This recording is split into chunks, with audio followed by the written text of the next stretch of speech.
ready? Okay, thank you for joining us. I'm Sergeant Eric Gripp in the Philadelphia Police Department's Public Affairs Unit. We're here today to provide an update on a number of illegal car meets that occurred late last night into early this morning. Joining us today from the Philadelphia Police Department is our Chief of Staff, Deputy Commissioner Francis Healy. We'll also be hearing from our Deputy Commissioner of Patrol, Mike Cram, and the Chief Director of Public Safety for the City of Philadelphia, Director Adam Geer. We just ask that you hold all of your questions until the end. Thank you. Commissioner.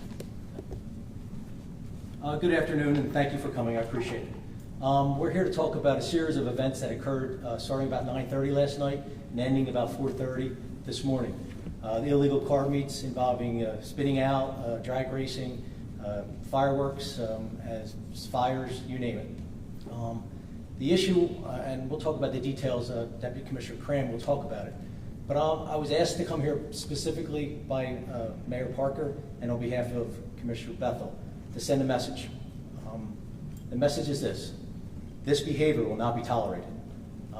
We firmly believe that the actions last night were in retaliation of the police department's aggressive actions that we've been taking since the Mayor Parker's administration began. So we've been attacking this problem rather heavily every weekend with a large number of officers. And we believe last night was some type of retaliation of sorts. But the message is this, and the message is this to the people that are involved in the actions, as well as our communities, that this will not be tolerated.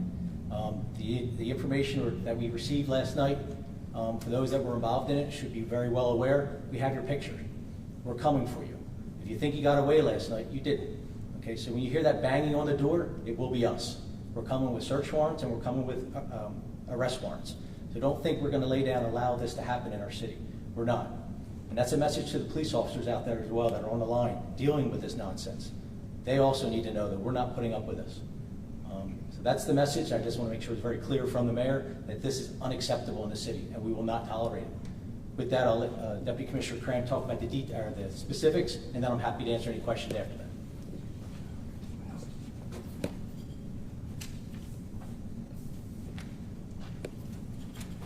Good afternoon, everybody. Thanks for coming. Deputy Commissioner Mike Cram, in charge of patrol operations for the city.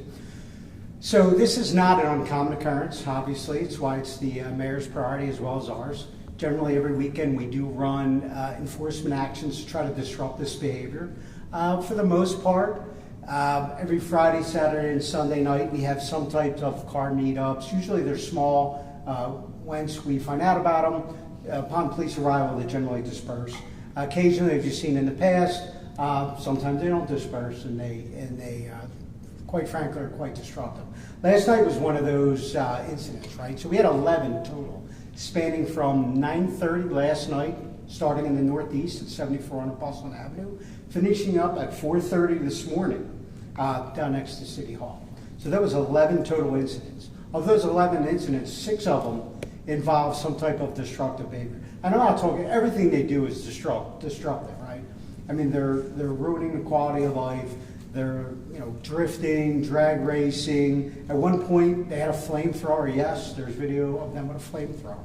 That was the report from Marvine and Grange last night up in the 35th Police District. A flamethrower.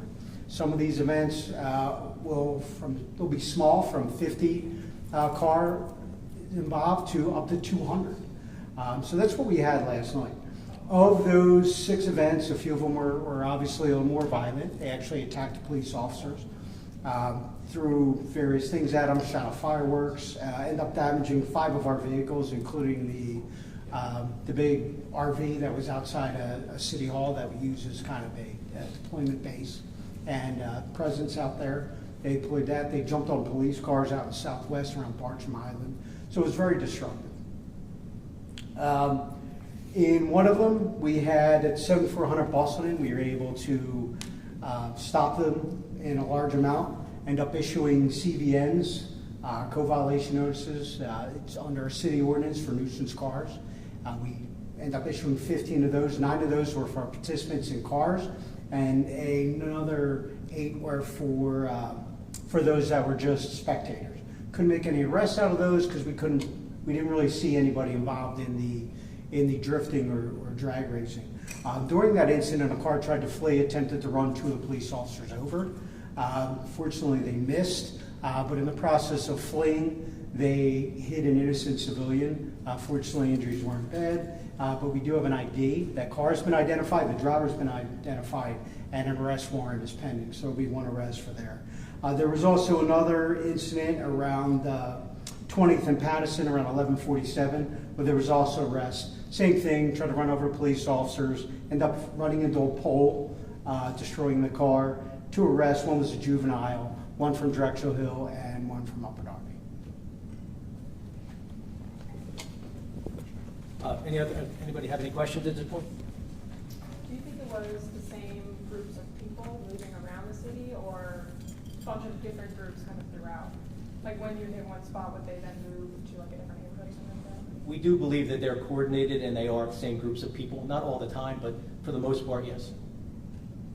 And were you guys aware in advance that they were planning any of these meetups this weekend? I know sometimes you can track them on social media planning. Was there any indication that they were going to do this? I'll allow the deputy to talk, but in general, yes, we are using all the resources we have to proactively intervene and stop these things from occurring. But I'll let the deputy talk about some of the strategies that they use with our intelligence. Yeah, I mean, listen, they're creatures of habit. They tend to go all over the city. If you look at the timeline of events, they're all about 30 to 45 minutes apart. Just as quickly as they're able to come together, obviously they use social media amongst some other communication avenues that we necessarily don't have access to, but they're able to disperse quickly and then reform at other locations, right? And so that's why we have officers dedicated just to, it's playing whack-a-mole. I mean, that's the best way to describe it. We hit them at one location, they move to another very quickly. Obviously, they don't abide by any type of traffic regulations. They don't care. Got one report of a bunch of cars from Delaware with juveniles hanging out the window, flying up and down 95 last night. That is, we're just waiting for a little more confirmation on that one. But they don't care. They just move from one location to another very quickly. Some of the locations are recurring, but it's the point of trying to figure out when they're going to get there. Marvine and Grange is in a spot that they go to last night, so it's kind of a new one, right? So it's really hard. It is. We are playing whack-a-mole a lot of times with these, and like I said, when we get there, they leave because they don't care. They don't care about your safety, their own safety. If you've all seen the videos with their behavior, they really don't care. You know, it's just about how much chaos can we cause, and that's what they do. And they have a lot of them have a large social media presence, right? And they're making money off of that. So that's a whole nother issue. So I mean, it is a problem. We have been fairly successful. The city ordinance has been great for us. It's been a great tool. A few weeks ago, we had a few car meets where, once again, up in the Northeast, where the officers did a really good job, stopped a lot of them, were able to issue code violation notices under the city ordinance, and lo and behold, a lot of them from Jersey, and the lieutenant in charge that night did a good job of calling a lot of their moms because they were underage in their parents' cars. So hopefully that dissuades some of them coming back as well. So, but that city ordinance has been a really good tool for us, right? It's just a matter of us just keep at it. It's been going on for a long time. It's not just a Philadelphia problem. It is a nationwide problem. Most large cities have been dealing with this for a long time as well. And you know, we share ideas and we share little tricks of the trade that we're learning and things that have been effective. And we're going to keep doing this. It's not going to end. I mean, we have a lot of video. Check your cameras. If you were living in an area where these car meets were last night, please check your cameras. Send it to our tip line, tips@phillypolice.com, call 686-TIPS, go to our website, there's a form you can fill out. Let us know, send us your video, all right, because we're going to be going out. We have a lot of video already. We're going to have more, and we're going to come after you. And so were you aware that like they were planning these meetups this weekend on a larger scale? Like, did you have the staff? We make that assumption every weekend, and we have officers dedicated to them. That's I mean, there's last weekend there was nothing. You know, very few small meetups. Friday night, hardly anything. It was very quiet on that. So it is just a matter of, you know, always being prepared. But, you know, usually they don't go to 4:30 in the morning. You know, so that was kind of a little bit out of character. I mean, the time spent from 9:30 at night to 4:30 was a long period, right? And our guys were rolling the whole evening. And when you said you believe it was maybe in retaliation for police, we've seen obviously police officers maybe hit her in the past, besides from the flamethrower and the longer period. What other types, I guess, of things did you see that makes you think it was retaliatory? It was just the aggressiveness at some of the locations, like the incident outside of City Hall was aggressive. You know, they physically went after our officers, and they were jumping on the car. They broke the windshield. Out in Bartram, Island in Bartram, once again, they jumped on the police car and destroyed the police car. You know, denting jumped on while the officers in the car. They're jumping on the windshield. They're physically doing damage, and that's dangerous, right? You know, they're inside the car. The officers trapped in there, so they are being physical, and they like doing it. It isn't like, you know, a spur of the moment thing. It's not the first time it's happened, but it's definitely targeted. And do you have any idea of the number of arrests that you may be making? I don't know if you have a quantity. We're early on in the investigation. Think about this. We've been going all night. So the last incident was about 4:30. By the time they cleaned up from that one, it was around 5 in the morning. So, you know, it takes time to pull video, go through our body cameras out there, because all the officers have their body cameras on. So there's there's a big investigative piece to this as well.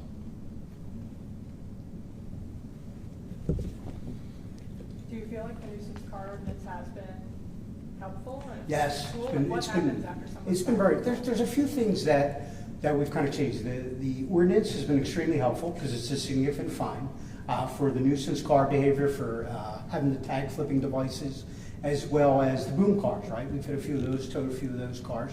Right, so that's a significant punishment when not only are you getting hit with a $2,500 fine, but oh, by the way, now we're turning your car over. We're confiscating your car as well. And they are high-performing cars, right? They're not cheap cars. They're not my little Dodge Omni back in the day.